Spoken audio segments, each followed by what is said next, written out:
It's me Monika Varma అండి. నేనైతే ఇప్పుడు మీకు బెండి ఫ్రై చూపిస్తానండి. ఇది ఎలానో కొత్త వెరైటీలో చూపిస్తాను, చూడండి. నేనైతే ఇప్పుడు ఈ బెండీస్ని ఇలా చిన్న సైజులో కట్ చేసుకున్నాను. ట్వైస్ వాష్ చేసి ఇలా కట్ చేసుకోండి. చూడండి, ఇప్పుడు ఫ్లేమ్ ఆన్ చేసుకొని ఒక ప్యాన్ అయితే పెట్టాను. ప్యాన్ నార్మల్ హీట్ అవ్వాలండి, ఎక్కువ హీట్ అవ్వద్దు.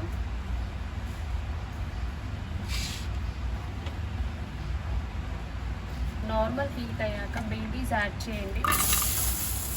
ఆయిల్ వేయరాదు.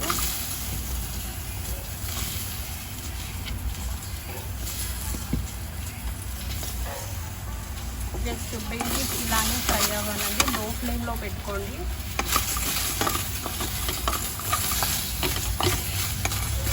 ఈ ఆయిల్ వేయకుండా ఎందుకు ఇలా డైరెక్ట్ వేస్తానంటే ఆయిల్ వేసి స్టిక్కీ గమ్మీ ఉంటుంది, పిల్లలు ఇష్టపడరు కాబట్టి. సో ఇది డిఫరెంట్ అని చెప్పాను కదా, ఇది డిఫరెంట్. ఆయిల్ లేకుండా ఇలా ఫ్రై చేసుకోవాలి. ఇలా బాగా ఫ్రై అవ్వాలండి. ఎక్కువ క్వాంటిటీలో ఉంటే మాత్రం కొన్ని వేసుకోండి. చూడండి, ఇలా మధ్యలో కలుపుతూ ఉండాలండి. చూడండి, లైట్ బ్రౌన్ కలర్ అయితే అయ్యాయి. ఇంకా ఫ్రై అవ్వాలండి బాగా.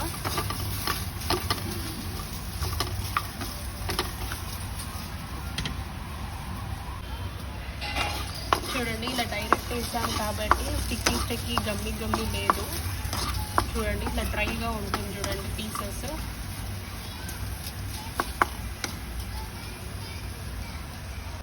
మాడిపోకుండా మధ్యలో కలుపుతూ ఉండాలండి. ఫ్లేమ్ మాత్రం కంప్లీట్ ఫ్లేమ్లో పెట్టుకోవాలి. మంచిగా ఫ్రై అవుతున్నాయి. ఇప్పుడు ఇవైతే ఫ్రై అయిపోయాయి. నేను మాత్రం వేరే బౌల్లో తీసుకుంటున్నాను. చూడండి అండి, బెండి అయితే ఇలా ఫ్రై అయిపోయాయి. చూడండి, స్టిక్కీ గమ్మీ లేదు. ఇలా మంచిగా ఫ్రై అయిపోయినాయి. దీనికి నెక్స్ట్ ప్రాసెస్ అనేది వేరే ప్యాన్లో చేసుకోవాలండి. ఇప్పుడు మనం ఫ్రై చేసుకున్న ప్యాన్ ఆల్రెడీ గ్యాస్ ఫ్లేమ్కి బ్లాక్ అయిపోయి ఉంటుంది, ఎందుకంటే వితౌట్ ఆయిల్ ఫ్రై చేస్తాం కదా. చూడండి, ఇలా అయిపోయిన దానికి ఆయిల్ వేసి మళ్ళీ మనం నెక్స్ట్ ప్రాసెస్ స్టార్ట్ చేస్తే ఇది అనేది మొత్తం గ్రీజీ అయిపోతుంది. మాడిపోయిన టేస్ట్ వస్తుంది కర్రీ మాత్రం. వేరే ప్యాన్లో నేను స్టవ్ ఆన్ చేసుకొని వేరే ప్యాన్ అయితే పెట్టుకున్నాను. ప్యాన్ హీట్ అయ్యాక ఆయిల్ యాడ్ చేసుకోండి. చూడండి, ప్యాన్ అయితే హీట్ అయిపోయిందండి. ఆయిల్ అయితే యాడ్ చేస్తున్నాను. ఎక్కువ ఆయిల్ అయితే ఏం పట్టదు, ఎందుకంటే ఆల్రెడీ బికాస్ ఫ్రై అయిపోయినాయి కదా బెండీస్. చూడండి, ఆయిల్ హీట్ అయ్యేటప్పుడు నేనైతే పల్లీలు వేసుకుంటున్నానండి. ఇది ఆప్షనల్ అండి, మీకు కావాలంటే. చూడండి, ఇవి ఇంకా ఫ్రై అవ్వాలండి కొద్దిగా. ఆప్షనల్ అండి పల్లీలు మాత్రం, ఎందుకంటే కొంతమందికి నచ్చదు కాబట్టి వేసుకోకుండా పర్వాలేదు. టేస్ట్ మాత్రం బాగానే ఉంటుంది కర్రీది. మంచిగా గోల్డెన్ బ్రౌన్ కలర్లోకి ఫ్రై అవ్వాలి ఇవి.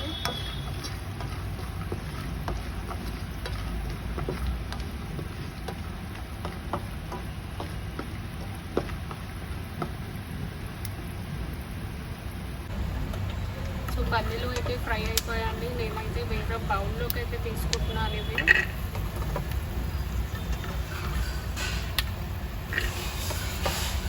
ఆయిల్లోకి కొద్దిగా కొత్తిమీర, కరివేపాకు,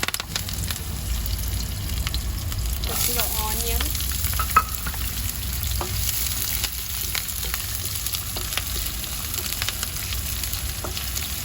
కొద్దిగా గోల్డెన్ బ్రౌన్ కలర్లోకి రావాలి. లో ఫ్లేమ్లో పెట్టి చేసుకోండి, మాడిపోతే చేసుకోలేదు. చూడండి, ఆల్రెడీ రెడ్డిష్ అయిపోయే ఆనియన్స్ కొద్దిగా ఇంకా గోల్డెన్ బ్రౌన్లోకి రానివ్వండి. ఆనియన్ అయితే ఫ్రై అయిపోయండి. నేనైతే దీంట్లోకి సాల్ట్ యాడ్ చేస్తున్నాను.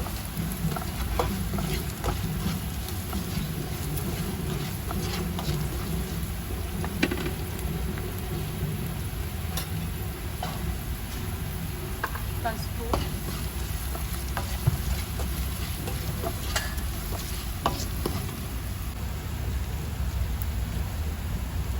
దీంట్లోకి కొద్దిగా జింజర్ గార్లిక్ పేస్ట్, పచ్చి వాసన పోయే వరకు ఉడకనివ్వాలి.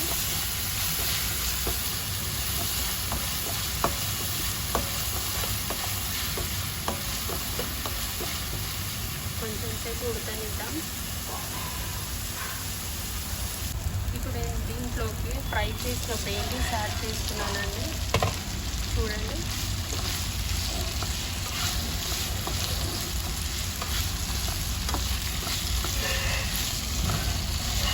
ఇలా మంచిగా మిక్స్ చేసుకోవాలండి. లిడ్ మాత్రం అస్సలు పెట్టరాలండి, ఎందుకంటే ఆ ఆవిరికి వాటర్ అయిపోతుంది, కర్రీ క్రిస్పీ కాదు. కొంచెం సేపు బెండీస్ ఉడకాలి. చూడండి, ఇలా ఆయిల్లో మంచిగా మగ్గుతున్నాయి. ఆల్రెడీ ఫ్రై అయిపోయిందంటే కొంచెం ఆయిల్లో మగ్గిస్తే పచ్చిగా అనేది ఉండదు.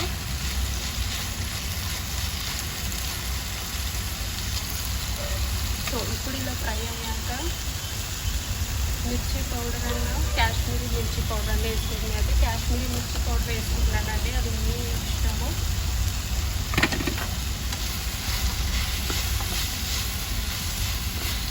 ఏదన్నా ఒకటి వేసుకోవాలండి, 2 వేసుకున్నది ఉంటే కొద్దిగా వేసుకోండి. ఇలా బాగా మిక్స్ చేసుకోవాలి.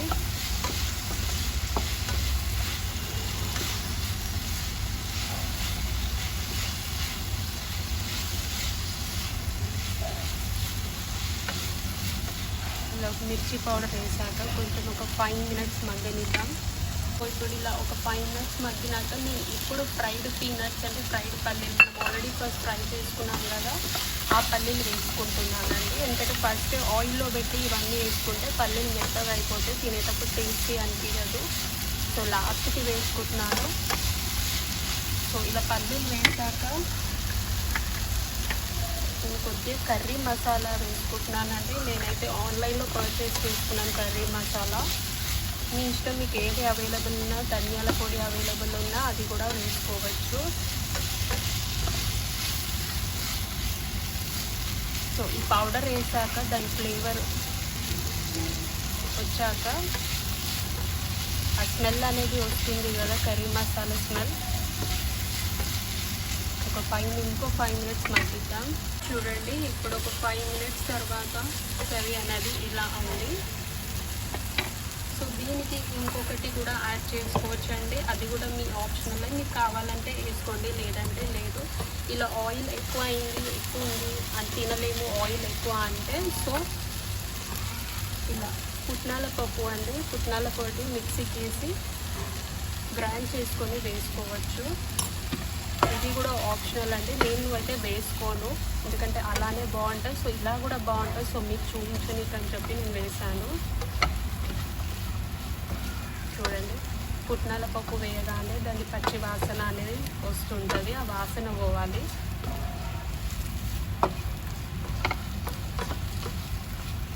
చూడండి, ఇప్పుడు మనకు కొద్దిగా ఆయిల్ తగ్గింది చూసారా.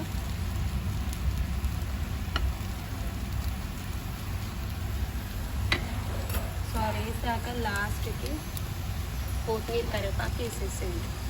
సో ఇప్పుడు కర్రీ రెడీ అయిపోయిందండి. అట్లా కొత్తిమీర కరివేపాకు అందేసాక ఒక 2 to 3 మినిట్స్ అయితే పెట్టండి గ్యాస్ ఆన్లో. ఇప్పుడు గ్యాస్ ఆఫ్ చేసుకొని సర్వ్ చేసుకోవడమే. అయితే సర్వ్ చేసుకుంటున్నాను. నేనైతే రైస్కి చేసుకున్నానండి, చపాతీకి కూడా బాగుంటుంది ఈ కర్రీ. ఒకసారి ట్రై చేసి చూడండి. స్టిక్కీ అస్సలు లేదు చూసారా, మొత్తం కంప్లీట్ ఫ్రై ఐటమ్ లాగా ఉంది. తినని వాళ్ళు కూడా తింటారు, ఒకసారి చేసి చూడండి. సో ఇదే అండి మన tasty different and variety bhindi fry. మీరు ఒకసారి ట్రై చేసి చూడండి, చాలా బాగుంటుంది. Thanks for watching my video. Like it, share it and subscribe it for more videos.